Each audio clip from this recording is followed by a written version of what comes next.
ગુજરાતમાં સંસ્કૃતિ ઉજાગર કરીને આરી ભરત કામ દ્વારા રોજગારીઓ મેળવતા કારીગરોની માઠી દશા બેઠી હોય તેમ અમરેલી જિલ્લાના બગસરામાં છેલ્લા ઘણા સમયથી આરી ભરતના ઉદ્યોગમાં મંદીનું ગ્રહણ છવાયેલું જોવા મળે છે। બગસરા પંથકનો એક સમય એવો હતો કે બગસરા આરી ભરતનો હબ ગણાતો હતો। ત્યારે શહેરમાં લગભગ 3000 જેટલા કારખાના ચાલતા હતા। આ તમામ કારખાનામાં અંદાજે 15000 કારીગરો કામ કરતા હતા। હાલની મંદી અને કોમ્પ્યુટર વર્ક આવતા કારીગરોની હાલત અતિ ગંભીર પરિસ્થિતિમાં જોવા મળી રહી છે। જ્યારે હાલમાં શહેરમાં 50 જેટલા કારખાના ચાલી રહ્યા છે, તેમાં અંદાજે 1000 જેટલા કારીગરો કામ કરે છે। પણ આ કારીગરો પણ તનતોડ મહેનત કરવા છતાં પૂરતું વળતર ન મળતું હોવાનું મુશ્કેલીમાં મુકાઈ ગયા છે। પહેલા કારીગરો અંદાજે મહિનાના 10 થી 15000 કમાઈ લેતા, ત્યારે હાલની પરિસ્થિતિ પ્રમાણે 5000 જેટલું માંડ કમાઈ શકે છે। આરી ભરતનું કામ કોમ્પ્યુટર વર્ક થવા લાગ્યું છે, ત્યારથી આ તમામ આરી ભરતના કારીગરો જાણે સાવ નહિવત પ્રમાણમાં થઈ ગયા હોય તેવું લાગી રહ્યું છે।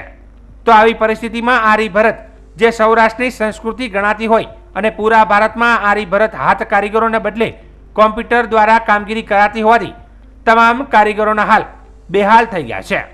છેલ્લા 30 વર્ષથી આરી ભરત સાથે સંકળાયેલા વસંતભાઈ ચૌહાણ વડીલો પાર્જિત વ્યવસાય કરે છે, પણ છેલ્લા ઘણા સમયથી આરી ભરત ઉદ્યોગને મંદીનું ગ્રહણ લાગ્યું છે। વિદેશમાં ચાલતા યુદ્ધને કારણે પણ મટીરિયલ્સ આવવામાં તકલીફ થતા ઉદ્યોગ ભાગી ગયો હોવાનું આરી ભરતના કારખાનેદારોએ જણાવી સરકાર પાસે યોગ્ય સહાય સાથે ઉદ્યોગને બેઠો કરવાનું ઈચ્છી રહ્યા છે।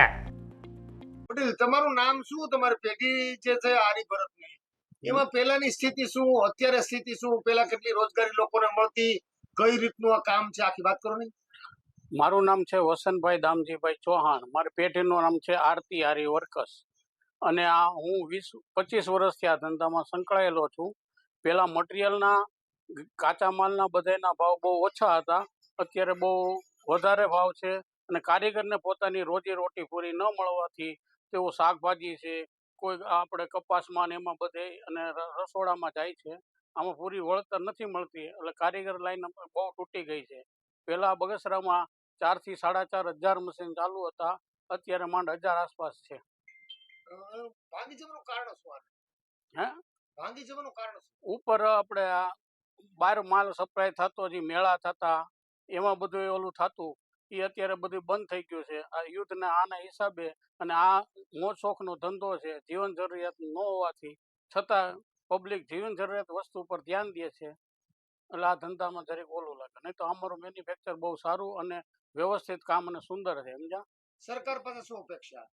સરકાર જે સહાય આપે એ અમે તો ગૃહ ઉદ્યોગ તરીકે જ ગણી છે, સમજ્યા। બધા કારીગર મશીન ઉપર આ બધું વર્ક થાય છે। સરકાર પાસે શું અપેક્ષા તમારી? સરકાર પાસે અમારી અપેક્ષા છે અમને ઉદ્યોગોમાં સહાય કરે અને ઉદ્યોગને જમતો આગળ વધવા માટે અમને પૂરી સહાયતા અને અમને જે રીતે વળતર મળવું જોઈએ એ બધું મળે તો સરકારનો આભાર।